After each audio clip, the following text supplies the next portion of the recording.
안녕하십니까. 의료 사태가 매우 심각합니다.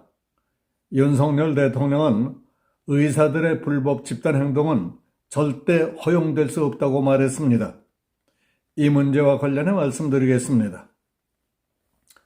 윤석열 대통령은 보름 이상 의사들의 불법 집단 행동이 계속되고 있는 데 대해 국민의 생명권을 침해하는 불법적 집단 행동은 절대 허용될 수 없다고 강조했습니다. 윤 대통령은 세종시 세종청사에서 주재한 국무회의에서 의사들의 집단 행동은 스스로 책무를 져버리는 일이며 자유주의와 법치주의의 근간을 흔드는 것이라고 말했습니다. 대통령은 우리 헌법과 법률은 국민의 생명과 건강 보호를 위해 국가와 의사에게 매우 강력한 공적 책무를 부여하고 있다며 국가는 헌법 제36조에 따라서 국민 보건을 보호해야 할 책무가 있고 의사는 국민 보건에 위해가 발생하지 않도록 법을 준수해야 할 의무가 있다고 말했습니다. 국가가 의사에게 면허를 부여하고 법에 따라 엄격하게 관리한다는 것은 국민 생명과 건강을 보호하기 위한 일이라며 그렇기 때문에 의사의 자유와 권리에는 책임이 따른다고 말했습니다. 따라서 국민의 생명을 볼모로 하는 불법적인 집단 행동에는 법과 원칙에 따라서 엄중히 대응할 수밖에 없습니다. 의료 행위에 대한 독점적 권한은 그에 상응하는 책임과 함께 부여되는 것입니다. 정부의 조치는 의사들의 자유와 권리를 억압하는 것이 아니라 헌법에 따른 국가의 책무와 국민의 생명권을 지키는 것이라고 강조했습니다. 의료 현장을 이탈한 전공의들에 대한 정부의 업무 개시 명령 등이 직업 선택의 자유를 침해했다는 의사단체 측 주장을 반박한 것으로 해석됩니다. 의료계 일선에서는 급격한 증원으로 의학의 질이 저하될 것이라고 주장하고 있지만은 전혀 사실이 아닌 틀린 주장이라고 했습니다. 우리나라는 한 의과대학당 한 학년 정원이 평균 77명입니다. 독일은 243명, 영국은 221명, 미국은 146명입니다. 정부가 정원 40~50명의 소규모 의대부터 정원하려는 것은 글로벌 기준에 맞게 의학교육을 정상화하려는 것입니다. 울산 의대는 한 학년에 정원 40명, 총 정원이 240명인데 의과대학 전임 교원이 650명으로 교원 1인당 학생 수가 0.4명입니다.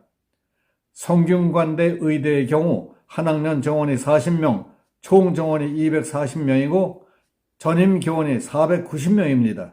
교원 1인당 가르치는 학생 수가 0.5명에 불과하다고 했습니다. 의대 교수 1인당 법정 정원이 8명인데 현재 의과대학 평균이 1.6명에 불과해서 전임 교수의 수도 넉넉한 상황이라고 했습니다. 지난 30여 년 동안 의대 정원에 대한 고민과 의학교육의 질을 높이기 위한 노력이 사실상 방치되어 왔습니다. 정부는 의료개혁을 통해 우리 의학교육의 질을 높이고 의과대학의 역량을 글로벌 스탠다드에 맞게 끌어올리겠다고 했습니다.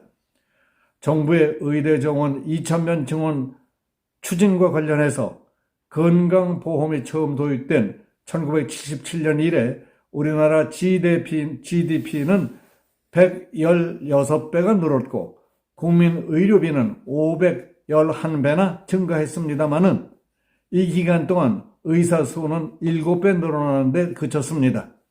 같은 기간 동안 의대 정원은 1,380명에서 3,058명으로 겨우 2.2배가 늘었습니다. 전체 대학 정원은 6만 명에서 45만 명으로 7.5배가 늘었습니다. 전체 정원 대비 의대 정원 비중도 2.3%에서 0.7%로 3분의 2 이상 크게 감소했다고 지적했습니다. 같은 기간에 배출된 연간 변호사 수는 58명에서 1,725명으로 30배가 늘었습니다. 결과적으로 우리 국민들은 전국 어디서나 양질의 법률 서비스를 받고 있는데 의료 서비스는 오히려 후퇴했습니다. 이날 국무회의에서는 비상진료가 안정적으로 작동할 수 있도록 필수 진료를 위한 의료 인력 투입과 환자 상태에 맞는 병원 옮기기와 치료 등을 위해 예비비 1285억 원을 확정했습니다. 윤 대통령은 정부는 국민들께 위험한 일이 발생하지 않도록 모든 부처가 힘을 모아 대응하겠다며 이번 일로 국민의 생명에 위협받거나 의료 서비스에 공백이 발생하지 않도록 언제나 몇 번이고 모든 자원을 총동원하겠다고 말했습니다.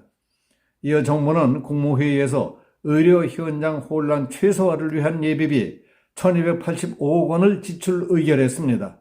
앞서 정부는 의료 공백 장기전에 대비해 전공의 공백을 메울 의료진에 대한 보상과 대체 인력 채용, 공공병원 운영 연장 등에 소요되는 재정 예비비 1,200억 원을 편성한 바 있습니다. 보건복지부는 이 예비비로 상급 종합병원 등의 중급, 중증 응급 환자 진료 유지를 위해 교수, 전임의 등의 당직 근무와 비상진료 인력의 인건비, 파견 공중보건의 군의관 파견비, 집중치료실 응급실 등을 지원하게 됩니다. 이번 의료계 사태를 보면서 안타까운 것은 의료계의 누적되어 온 문제를 반드시 해결하지 않으면 머지않아 수습할 수 없는 국가적 사태에 직면한다는 정부의 판단과 그런 건 관심도 없고 어떻게든 자기들의 주장과 요구대로 정부를 항복시키고야 말겠다는 의료계 전공의들의 어리석은 결사항쟁이 맞닥뜨리고 있는 것 같다는 느낌이 든다는 겁니다. 지금 당장 죽어가는 사람들과 위급 환자들이 병원 문을 두드리며 발을 동동 구르고 안타깝게 호소하고 있습니다. 진료 지원 간호사들은 물론 가능한 의료 인력이 총동원돼 위급 상황에 최선을 다하고 있지만 일손이 딸려 아우성들입니다. 사태가 이처럼 심각해지고 있는데에도 의사들이 모른 채 하고 있고 일부 과격 행동대들의 특공작전에 놀아나 끝까지 해보겠다면 반체제 쿠데타와 다를 게 뭐가 있습니까? 대한민국의 실정법과 제도, 끓어오르는 국민 감정과 싸우겠다는 겁니까?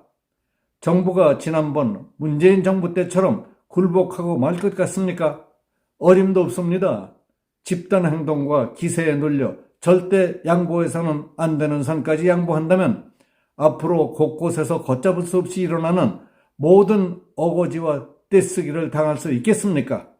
그게 무정부 상태고 난리 내란입니다.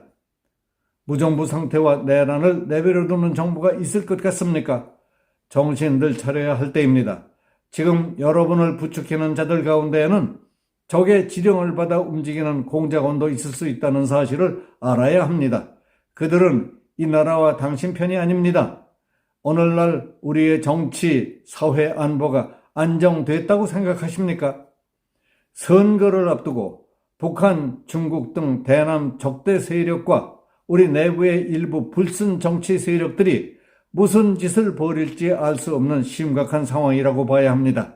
지금 우리는 정부와 싸워서 이기느냐의 문제가 아니라 우리 앞에 가로놓인 문제를 해결하기 위해 함께 지혜와 뜻과 협력을 동원하고 서로 위로 격려해야 할 때라고 생각합니다. 여기서 마치겠습니다. 감사합니다.